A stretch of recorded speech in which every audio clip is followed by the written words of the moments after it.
Chers amis, bonjour et bienvenue sur RDB TV. Je suis heureux de pouvoir partager ce temps avec vous parce que là nous allons voir un thème qui nous tient particulièrement à cœur à Christine et à moi-même, les songes.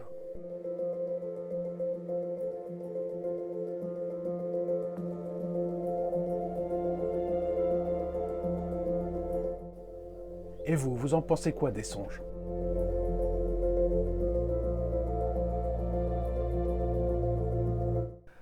Est-ce que vous pensez que ce n'est plus d'actualité ? Les songes, le moyen que Dieu utilisait dans une certaine époque pour parler aux uns et aux autres, est révolu ? Ou c'est quelque chose qui est encore bien d'actualité ? Je vous ai dit tout à l'heure que ce thème nous tenait particulièrement à cœur, à Christine et moi-même, puisque pour nous, dans notre vie, dans notre expérience personnelle de vie avec le Seigneur, c'est un des moyens par lequel il nous parle. Et souvent, il nous a dit des choses très importantes dans notre marche avec lui, concernant le ministère, mais aussi des choses concernant d'autres personnes, mais aussi concernant notre propre santé et notre vécu. Mais avant tout, je voudrais que l'on fasse le point un petit peu sur les songes. Je ne vais pas faire un enseignement, je ferai un enseignement plus tard, mais là c'est juste une capsule, parce que j'ai vraiment un message que j'aimerais vous passer, parce que c'est une question, écoutez bien, de vie ou de mort. Voici ce que dit Job au chapitre 33 à partir du verset 14. Dieu parle cependant, tantôt d'une manière, tantôt d'une autre, et l'on n'y prend point garde. Il parle par des songes, par des visions nocturnes, quand les hommes sont livrés à un profond sommeil, quand ils sont endormis. Alors il leur donne des avertissements, et met le sceau à ses instructions, afin de détourner l'homme du mal et de le préserver de l'orgueil, afin de garantir son âme de la fosse et sa vie des coups du glaive. On voit dans ce verset que Job nous dit que Dieu parle de différentes façons. Tantôt d'une façon, tantôt d'une autre.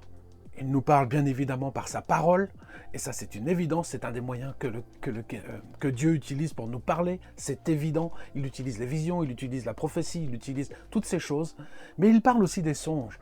Et il dit que Dieu se sert des songes pour nous parler pendant notre nuit. Et bien souvent, ces songes qui ne sont pas des rêves. Je ne sais pas si vous comprenez le truc. Les rêves, tout le monde en fait. Tout le monde fait des rêves, c'est prouvé médicalement, c'est prouvé scientifiquement, tout le monde rêve, mais tout le monde ne fait pas des songes. La différence que je donne, moi, c'est ma définition, un rêve est quelque chose que l'on fait pendant la nuit, et quand on se réveille, il se dissipe, c'est ce que dit la parole, c'est un rêve, il s'évapore, on n'a plus de souvenirs. Et pourtant, il a été intense, et quand on s'est réveillé, on se dit « Oh, c'était super ce rêve », et puis au bout d'un moment, pof, on ne s'en rappelle plus. Par contre, le songe, c'est quelque chose que l'on pourrait dire qu'on a vécu. Et je pense qu'en esprit, on a certainement vécu quelque chose de profond, de fort, où on est capable de se rappeler de petits détails qui pourraient paraître insignifiants comme ça, mais qui sont tellement importants. Il y a des années, au tout début de ma conversion, il y a plus de 20 ans maintenant, presque quasiment 27 ans, j'ai fait des songes et je puis vous assurer qu'aujourd'hui encore, je me rappelle des plus petits détails. Et j'en ai fait des songes. Et je me rappelle quasiment de tous. Parce que c'est une expérience très particulière. Et tous avaient un sens. Tout avait un sens. Et c'est là où certainement il y a problème. C'est que on a du mal à différencier le rêve du songe. Alors permettez-moi de faire juste une petite parenthèse sur les rêves. Il y a 3 sources de rêves. Le premier, c'est nous. Voilà, ça c'est la première source. Nous sommes producteurs de rêves au travers de ce que l'on vit tous les jours, au travers de nos émotions, au travers de toutes ces choses, psychologiquement, physiologiquement, je ne sais pas l'expliquer, c'est purement scientifique, mais ça vient de nous. Ok, ça c'est une première base. Et d'ailleurs, dans Ecclésiaste 5, au verset 3, il est écrit « Car si les songes naissent de la multitude des occupations, la voix de l'insensé se fait entendre dans la multitude des paroles. » Ça veut dire que dans tout ce qu'on fait, ça va certainement faire naître des rêves en nous. Ok. Ensuite, il y a une deuxième source qui est Dieu. Voilà. Et celle-là, je la nomme les songes. Dans Nombre 12, 6, il est écrit et c'est l'Éternel qui parle, il dit « Écoutez bien mes paroles. Lorsqu'il y aura parmi vous un prophète, c'est dans une vision que moi, l'Éternel, je me révélerai à lui. C'est dans un songe que je lui parlerai. » Il se révèle à lui dans des visions et il lui parle dans des songes. Donc on voit que déjà, là, Dieu prévient, attention, vous allez faire des rêves, des songes, et je vais vous parler au travers. Soyez attentifs. Et ensuite, il y a... Ah oui, excusez-moi, il y a encore dans Actes 2, 16, donc on est déjà dans le Nouveau Testament, on n'est plus dans l'Ancien Testament, et je replace le décor, c'est le jour de la Pentecôte, lorsque tout le monde arrive, parce que tous les disciples, les 120, sont remplis de l'Esprit, de la puissance de l'Esprit, ça fait un bruit phénoménal, ça attire beaucoup de monde, et là, il est dit que Pierre prend la parole. Parce que les uns disent qu'ils sont fous, les autres disent qu'ils sont ivres, d'autres ils disent mais c'est du grand n'importe quoi, d'autres ils disent mais oui ça vient de Dieu. Et là, j'aime ce passage. Pierre reprend un passage de l'Ancien Testament, une prophétie de l'Ancien Testament, et il dit mais c'est ici ce qu'a été dit par le prophète Joël. Dans les derniers jours, dit Dieu, je répandrai de mon esprit sur toute chair. Sur toute chair. Vos fils et vos filles prophétiseront. Vos jeunes gens auront des visions, et vos vieillards auront des songes. Oui, sur mes serviteurs et sur mes servantes, dans ces jours-là, je répandrai de mon esprit, et ils prophétiseront. Les songes font partie de la catégorie prophétie. Eh oui, les amis. Et c'est Pierre qui dit que dans les temps de la fin, Dieu répand son esprit.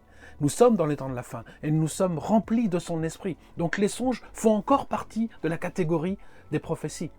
Je suis étonné de lire dans un livre en ce moment, un très bon livre qu'a écrit quelqu'un, je ne vais pas vous le citer, quelqu'un qui a l'air très charismatique, qui est rempli de l'esprit, c'est un bon livre qui m'enseigne véritablement. Et c'est un livre sur Paul, je ne sais pas si je l'ai dit, et à un moment il dit que Dieu se servait des rêves et des songes pour parler au peuple. Il se servait. Et à un moment, il parle de ce que vit Paul avant de passer en Macédoine. Il dit qu'il est étonné de voir que Dieu parle à Paul par des songes. Parce qu'il dit qu'on trouve tout dans la parole. Permettez-moi de faire une petite parenthèse, mais tous les songes ne sont pas explicables par la parole.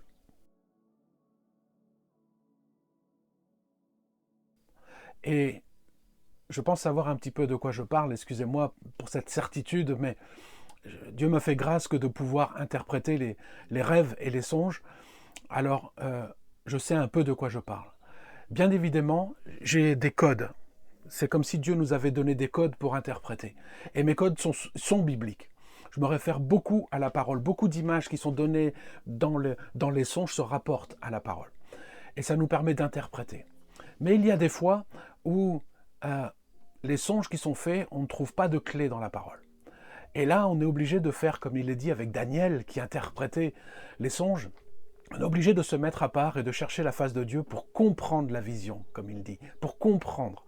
C'est-à-dire qu'on doit interroger Dieu pour qu'il nous aide. Parce que même dans la parole, on ne trouve pas la solution.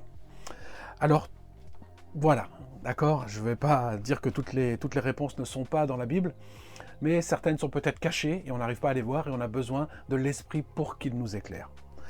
Et c'est là ce qui fait certainement la difficulté avec les songes. Et c'est pour cela que certains rejettent les songes, parce qu'ils n'ont peut-être pas ce discernement pour comprendre.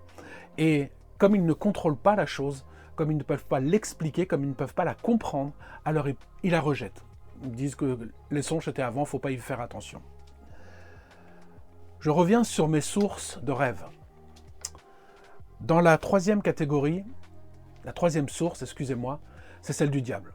Le diable aussi est l'imitateur de Dieu, je veux dire, c'est le singe, d'accord? Il voit faire Dieu et lui refait la même chose et rien de plus facile pour lui que de venir mettre des rêves en nous. Il sait mettre des pensées, donc il sait forcément mettre des rêves. Et la Bible en parle d'ailleurs. Elle dit, dans Jérémie 23, 25, il dit « J'ai entendu ce que disent les prophètes qui prophétisent en mon nom le mensonge. » Ils prophétisent en mon nom le mensonge. Disant « J'ai eu un songe, j'ai eu un songe. » Jusqu'à quand ces prophètes veulent-ils prophétiser le mensonge, prophétiser la tromperie de leur cœur? Nous savons tous qui est le père du mensonge, c'est le diable. Et là, on voit que Dieu dit, attention, il y a des personnes qui se disent prophètes, qui vont dire qu'ils ont reçu des songes, mais ça n'est pas des songes, ce sont des rêves qui viennent de Dieu. Je ne sais pas comment on les appelle, c'est des songes Canada Dry, vous les appelez comme ça ressemble au songe, ça a peut-être la saveur, mais ça n'est pas. D'accord? Ça peut être une larme de vérité dans un océan de mensonges, comme disait souvent un ancien pasteur, un de mes anciens pasteurs. Alors, les amis, voilà les 3 sources de rêves, nous-mêmes, Dieu et le diable. Je vais m'intéresser à celle qui vient de Dieu, bien évidemment, pour vous donner deux choses qui nous sont arrivées avec Christine. Entre autres, il y a tellement d'exemples, mais j'en ai choisi 2 particulièrement, dont un où, comme je vous l'ai dit tout à l'heure, il est question de vie et de mort. Et je ne plaisante pas, les amis, c'est pour ça que je voulais faire cette capsule. Le premier songe, c'était il y a bien des années, au moins 7-8 ans en arrière, et Christine avait vu sur Internet un couple pastoral qui cherchait un couple pour venir dans leur maison. Ils avaient un gîte, enfin plusieurs gîtes, et eux devaient partir en mission à Madagascar, et ils souhaitaient trouver des personnes pour garder leur maison pendant 2 mois. Et Christine était très intéressée, ça lui avait parlé, et véritablement, elle avait envie d'y aller. Moi, j'étais pas dans la paix avec ça, parce que nous étions pasteurs et nous occupions de groupes de maisons, et je ne me voyais pas partir pendant 2 mois. On en a parlé et tout ça, on n'arrivait pas à se décider. Christine pensait que ça venait du Seigneur, et je ne remettais pas ça en doute, elle est très prophétique. Mais là, j'étais pas en paix. Et donc, on a décidé ensemble que de prier et de demander à Dieu ses instructions par rapport à cela. Et puis, on a continué à vaquer à nos occupations, et puis on a continué à prendre contact également avec cette personne en Martinique, puisque dans nos vies, on met en application ce verset qui dit que tu ailles à gauche ou à droite, tu entendras ma voix derrière toi qui te dira c'est par ici le chemin. Donc, on ne s'inquiète pas trop de ce qu'il y a devant, on avance et on voit que si le Seigneur a quelque chose à nous dire, il va nous le dire. Si on se trompe, il va nous le dire. Et là, un jour, un matin, elle se lève et puis elle me dit, j'ai fait un songe. Alors, je vous donne que les grandes lignes, je ne vais pas dans le détail, mais dans ce songe, elle s'occupait d'un bébé. Et elle décide à un moment de prendre le bus, et dans le bus, elle s'aperçoit qu'elle n'a plus le bébé avec elle. Et au bout d'un long moment, elle décide de faire demi-tour, de rechercher ce bébé. Elle le retrouve, et ce bébé était à l'article de la mort, et elle est arrivée véritablement in extremis. Et quand elle me raconte ce songe, pour moi, ça fait tilt. C'est une évidence, je comprends tout de suite, et peut-être que vous avez compris aussi, que ce bébé, c'était les groupes que nous nous occupions, et que le fait de partir en Martinique nous éloignait d'eux, et qu'au retour, on les trouverait vraiment très mal, en très mauvais point. Donc, je lui explique, mais elle n'est pas convaincue, elle le prend, bien sûr, elle écoute, elle l'accepte, mais elle n'est pas si convaincue, elle demande une confirmation à Dieu, parce que vraiment, la Martinique, ça lui tenait à cœur.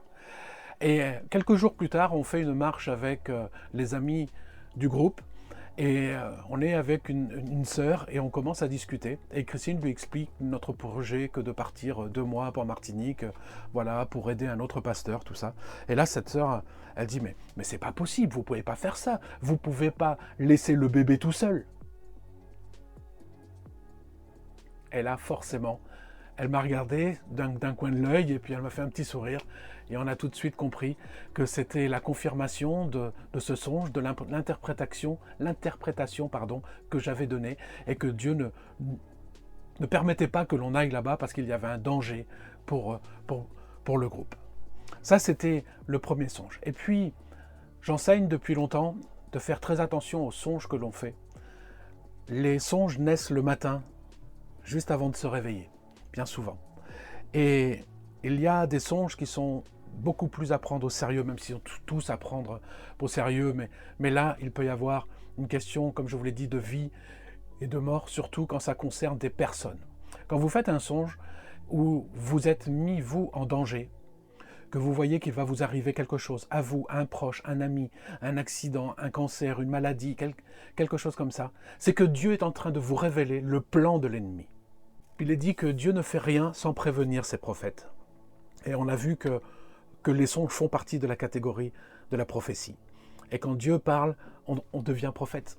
Et oui, il nous parle, même si ça nous concerne nous. Et dans ces songes-là, il y a un danger. Dieu nous révèle le plan que l'ennemi fait contre nous. Vous ne pourrez jamais empêcher le diable de faire des plans contre vous, ou contre vos bien-aimés, ou contre l'Église. Ça, c'est sûr. Il cherche par tous les moyens de nous faire chuter, de nous faire tomber, de nous arrêter. Mais Dieu nous révèle ses plans, parce qu'il veille sur nous. Rappelez-vous ce qu'on a vu dans le premier verset, dans Job 33. Il est dit qu'il nous donne ses rêves afin de détourner l'homme du mal et de le préserver de l'orgueil, afin de garantir son âme de la fausse et sa vie des coups du glaive. Donc il nous prévient peut-être d'une mort qui pourrait arriver ou des plans de l'ennemi qui pourraient nous faire du mal. Alors voici cet exemple. Il y a quelques mois en arrière, c'était fin janvier, nous étions avec Christine en train de faire un séminaire. Nous faisions un séminaire réparateur des brèches, de guérison des cœurs dans le sud de la France. Et durant ce séminaire, en fin de semaine, je fais un songe où je suis avec Christine. Je vous raconte tout le songe. Je suis avec Christine, on rentre dans une pièce, couleur beige, petite pièce carrée où il y avait, il me semble, je ne me rappelle plus trop bien, mais il me semble bien qu'il y avait un bureau. Et là, je vois deux femmes avec des blouses blanches. Et une se lève et vient directement vers moi pour me parler. Et là, dans le songe, je suis sûr et certain de ce qu'elle va me dire. À un tel point que je la devance. Et ce que je lui dis, c'est ce que je crois qui va m'arriver.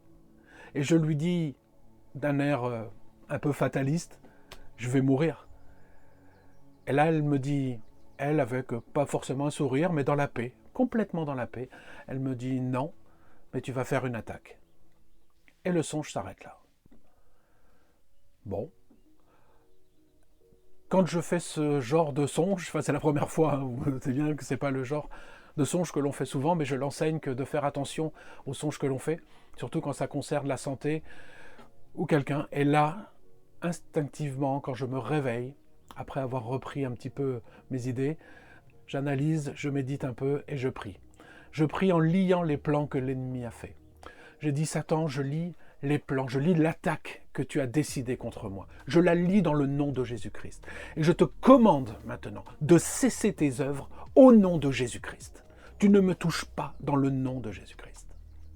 Voilà, prière toute simple, rappelez-vous là, on lit les plans, on brise les œuvres qu'il a mis en route contre nous, qu'il déploie contre nous. C'est le mode d'attaque. Ça n'est pas de la défense, les amis, ça c'est de l'attaque. Là maintenant, on prend le dessus. Dieu nous a prévenus, il va se passer quelque chose, fais attention, mets-toi en œuvre. Quand Dieu parle, c'est pour qu'on agisse. Ça n'est pas pour qu'on reste assis et dire Seigneur, c'est toi qui combats pour moi. Son combat, à lui, il a déjà été fait il y a 2000 ans. Le combat a été gagné à la croix. Et il dit maintenant, toi, combat avec les armes que je t'ai données à la croix. Et c'est le nom de Jésus-Christ. Moi, je connais mon identité en Christ. Je sais que je suis, tout comme vous, les amis, citoyen du royaume des cieux. Et qu'en tant que citoyen, j'ai des droits et des devoirs. Et dans mes droits, il y a surtout celui d'utiliser le nom de Jésus-Christ contre les plans de l'ennemi. Je n'ai pas à me laisser piétiner par l'ennemi. Alors j'utilise ce droit. Faites-le vous aussi. Mettez en œuvre le droit et l'autorité que vous a donné Jésus par son sacrifice à la croix. Alors, les jours se sont passés, j'en ai même pas parlé à Christine, je l'ai même pas prévenu, j'aurais dû, elle n'a pas été contente quand je lui ai raconté quelques semaines plus tard ce songe, elle n'a pas du tout été contente, elle aurait aimé que je partage cela avec elle pour qu'elle puisse prier avec moi, mais je ne sais pas pourquoi je n'en ai pas parlé, j'ai pas voulu qu'elle s'inquiète, j'ai pas voulu, je me suis dit peut-être que, mais je savais que ça venait pourtant de Dieu, voilà. J'ai manqué de sagesse, sur le coup j'ai manqué de sagesse, ok, c'est pour moi. Et après ce séminaire, nous sommes descendus à Toulon, chez ma tante, chez mon oncle et ma tante, déjà pour se reposer, pour les revoir, voir la famille, ça faisait assez longtemps qu'on ne les avait pas vus, mais aussi pour chercher ma tante qui venait dans un autre séminaire que nous allions faire près de Aix-en-Provence.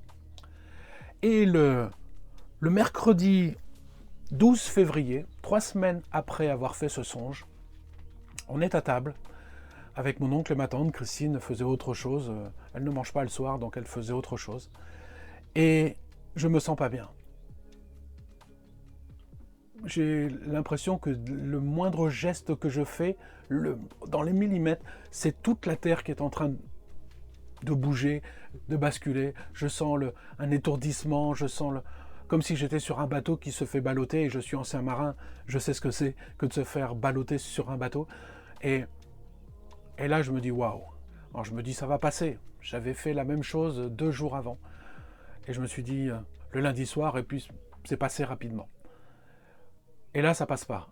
Et je sens que j'ai des fourmillements partout dans le corps, et je veux prendre mon téléphone pour discrètement voir les symptômes, parce que de suite me revient ce songe de l'attaque. Je pense à un infarctus, un AVC. Alors je connais les symptômes de l'infarctus, de l'AVC un peu moins, si ce n'est qu'on est paralysé d'un côté ou d'un autre, que l'on a du mal à parler. Et là, en voulant prendre mon portable, le bras il fait comme ça, quoi. Il part dans tous les sens, mais pas là où je veux l'amener. Et un mal fou à lever mon bras. Et là, je me dis, hop là, il y a quelque chose qui ne va pas. Et je pense à l'AVC, et je me dis, et ma jambe. Et dans le même instant, j'essaye de lever la jambe droite, impossible. Elle pèse 1 tonne. Je donne l'ordre, c'est bizarre, hein, on le fait instinctivement, mais là je donne l'ordre à ma jambe de se lever et elle ne bouge pas. Et là je comprends que je suis en train de faire quelque chose qui n'est pas bon. Et je regarde, je tourne ma tête tout doucement vers ma tante et je lui dis, il y a un problème, il faut appeler les pompiers. Et ce soir-là, je me suis retrouvé à l'hôpital avec quasiment 22 de tension, 21, enfin bref, bon voilà. Et c'est un peu ce qui m'a sauvé la bille d'ailleurs. Et j'ai fait ce que l'on appelle un AIT, un accident ischémique transitoire. Alors c'est un nom barbare qui veut dire que c'est un AVC qui dure moins d'1 heure. Et surtout, par la grâce de Dieu, je n'ai eu aucune séquelle. J'ai passé 1 semaine à l'hôpital où on m'a fait subir toute une batterie de tests parce que, en plus, dans mon hérédité, mon père est décédé à 40 ans d'un infarctus. Ils m'ont fait tous les tests, mais j'ai pas de problème. J'avais pas de problème au niveau cholestérol, un petit peu de triglycérides, mais pas de problème cardiaque. J'avais fait les tests d'effort, j'avais fait tout ça. Donc, et ils ont cherché partout. J'ai pas les veines ne sont pas bouchées. Il y a rien. Ils ont rien trouvé. Et donc, au bout d'1 semaine, je suis reparti, voilà, en bonne santé, ma foi, fatigué, très fatigué, mais sans séquelles. Et ça, c'est la grâce de Dieu. Donc, et là, j'ai commencé à parler, à Christine, j'en avais déjà parlé, à la famille, j'en avais parlé durant cette semaine que j'avais fait ce songe, et la Christine, elle n'était pas contente du tout, là j'ai vraiment manqué de sagesse. Et elle aurait aimé combattre avec moi, eh oui. Mais ma réflexion après coup, c'est que me serait-il arrivé si je n'avais pas prié? Si je n'avais porté aucune attention à ce songe que Dieu m'avait donné? Si j'avais dit, oh, c'est pas grave, c'est qu'un rêve, c'est un cauchemar, peut-être que j'aurais eu des séquelles. Et je pense que j'aurais eu des séquelles. Parce que rappelez-vous, dans le songe, il est dit que j'allais pas mourir, mais que j'allais faire une attaque. Il n'est pas dit que je n'allais pas avoir de séquelles. Ou que j'allais toujours être en très bonne santé. Mais je n'allais pas mourir, c'est pas la même chose. Rappelez-vous Job avec Dieu et le diable. Job s'est retrouvé en très mauvaise posture, malade, mais il n'a pas touché à sa vie. Peut-être que ça aurait été le même plan pour moi, je ne sais pas. Mais ce que je sais, c'est que le fait de lier ce plan, je n'ai aucune séquelle aujourd'hui. Il a essayé de m'arrêter, comme il a essayé d'arrêter beaucoup d'autres, et peut-être que vous-même, il essaye de vous arrêter aussi. Alors les amis, c'est tellement important que lorsque l'on fait ce type de songe, permettez-moi, voilà, il me vient un autre exemple. Alors que nous étions dans notre premier groupe, on était jeunes pasteurs encore à l'époque, et une jeune sœur vient nous voir en nous disant, voilà, j'ai fait un cauchemar cette nuit, elle était bouleversée, où elle nous expliquait que dans ce rêve, elle a vu son frère avoir un accident et mourir. Les pompiers qui venaient, voilà, je passe sur les détails, mais le raccourci, c'est qu'il a eu un accident et il est mort. Et là, elle était paniquée. Je lui dis, attends. Je lui explique quelle est ma vision des songes et ma position quant au fait que Dieu parle au travers des rêves. Et je pense que là, le Seigneur la prévenait de quelque chose par rapport à son frère. Et là, quelques jours plus tard, son frère a un accident. Mais il n'est pas mort. Il est même sorti indemne, sans une égratignure. La voiture est complètement broyée. Les pompiers eux-mêmes ont dit que c'était un miracle, que ce n'était pas possible qu'ils s'en sortent indemnes, sans une égratignure. Écoutez bien, sans une égratignure. Comme si rien ne s'était passé, mais la voiture était complètement broyée. Je pense que là, c'est parce que Dieu a prévenu. Quand Dieu nous prévient au travers d'un songe, ce n'est pas pour que nous restions assis sur nos chaises ou que nous passions outre. C'est parce qu'il veut que nous nous levions et que nous combattions. On a trop tendance à dire que c'est Dieu qui combat pour moi. Non, Dieu a combattu pour nous. Il y a 2000 ans, Dieu a combattu pour nous. En ayant la victoire sur le diable à la croix, Jésus a combattu pour nous. Et cette victoire, c'est aujourd'hui que je dois m'en servir. C'est aujourd'hui que tu dois t'en servir. Pourquoi? Parce que tu as reçu cette autorité. Tout comme nous avons reçu, tout comme j'ai reçu cette autorité. Lorsque j'ai dit au diable, je lis les plans et je te commande, c'est parce que j'en ai l'autorité et que je le sais. Et je le sais, je sais qui je suis. Je sais que je suis un citoyen du royaume des cieux. Ma sœur, mon frère, tu fais partie de ces citoyens. Nous sommes frères et sœurs, nous sommes concitoyens de la maison de Dieu, nous dit Éphésiens. Nous ne sommes pas n'importe qui. Arrêtons de nous cacher, devenons de véritables chrétiens, sortons de notre enfance spirituelle, sachons nous positionner devant le diable avec les armes que Christ nous a données par sa victoire à la croix. Et cela, ça en fait partie. Dieu dit qu'il parle à ses prophètes. Il révèle ses plans. Et on a vu avec Job que lorsque Dieu parle dans les songes, je reprends ce verset, excusez-moi si c'est redondant, vous l'avez peut-être déjà entendu, mais c'est pas grave, je vous le redis. Alors il leur donne des avertissements et met le sceau à ses instructions, afin de détourner l'homme du mal et le préserver de l'orgueil, afin de garantir son âme de la fosse et sa vie des coups du glaive. Il nous prévient des plans de l'ennemi. Il ne veut pas que nous mourions sous les balles de l'ennemi. Enfin, tout au moins, pas... Il y a un temps. Il y a un temps pour nous. Ça, on le sait. Il y a un temps pour nous. Paul savait comment il allait mourir. Pierre savait comment il allait mourir. Ça leur a été révélé par l'Esprit. Et Dieu n'a pas permis que le diable les touche avant. Tout au moins leur ôte la vie. Paul a bien morflé quand même. Je le lis de long en large, puis il a quand même bien morflé. Et peut-être que vous aussi vous morflez en ce moment.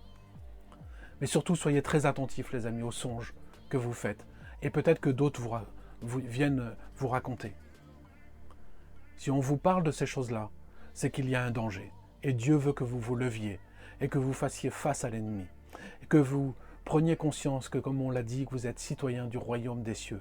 Et qu'en tant que citoyen, vous avez des droits et des devoirs. Votre devoir, c'est de vous lever. Vos droits, c'est d'utiliser l'autorité du nom de Jésus-Christ et la puissance de Christ manifestée au travers du Saint-Esprit et de votre bouche. Quand vous parlez, la puissance du Saint-Esprit agit et vient lier les plans et briser toutes les œuvres qu'il met en route. Est-ce que vous comprenez cela? Dans 2 Corinthiens 1, il est écrit que, au verset 22 ou 23, il est écrit que nous avons été marqués d'un sceau. Ce sceau, c'est la marque que nous appartenons à Dieu. Et si on ne la voit pas sur nous, elle est visible dans le monde spirituel. Rappelez-vous Caïn, Dieu avait mis une marque sur son front, afin que ceux qu'il rencontre ne le touchent pas. C'est cette image, mes amis. Dieu a mis sur nos vies un sceau, afin que dans le monde spirituel, nous soyons gardés. Et que quand on nous voit dans le monde spirituel, il sache qui nous sommes. Mais est-ce que toi, tu sais qui tu es? Est-ce que tu sais que tu as l'autorité de te lever devant le diable et de lui dire « Je lis tes plans au nom de Jésus-Christ, par l'autorité qui m'a été donnée. Et je brise toutes les œuvres que tu as mis en route contre moi. Tu as cette autorité, mon frère et ma sœur. Alors utilise-la. C'est une question de vie et de mort. Que se serait-il passé si je n'avais pas prié? Peut-être que j'aurais eu des séquelles. Certainement d'ailleurs. Certainement. Peut-être que l'AIT se serait transformée en AVC. Et là, ça aurait été beaucoup plus grave. Je ne serais peut-être pas là en train de vous parler aujourd'hui. Que serait-il passé si on n'avait pas prié avec cette sœur? Son frère ne serait peut-être plus là aujourd'hui. Et il y a beaucoup d'autres exemples que je n'ai pas le temps de vous donner. Alors, les amis, soyez très vigilants. Ne prenez pas ça à la légère. Ce type de songe est très important. Je ferai un enseignement sur les songes mais ce sera plus tard. Alors je vous en prie, je vous demande juste, s'il vous plaît, de ne pas m'assaillir de mails, de commentaires, de posts concernant vos songes et vos rêves. Je ne pourrai pas y répondre, c'est impossible. Il y a tellement de monde qui fait des songes. Tournez-vous vers des prophètes, tournez-vous vers des personnes qui pourraient vous aider. Mais par contre, je m'engage à une chose, qui est lorsque nous serons sur les routes et que l'on se rencontrera, si vous avez des songes et des rêves à nous partager, j'essaierai de vous en donner, si je peux, l'interprétation. Je n'ai pas toujours l'interprétation. Des fois, il faut du temps. Des fois, il faut faire comme il est écrit avec Daniel, qu'il se mettait à part et il méditait sur la vision. Il réfléchissait. Il essayait de comprendre. Et il faut du temps. Donc, ce n'est pas aussi évident que cela, mais c'est très important. Mes amis, nous vous bénissons dans le nom de Jésus-Christ. On vous aime. Et faites de beaux rêves. À très bientôt.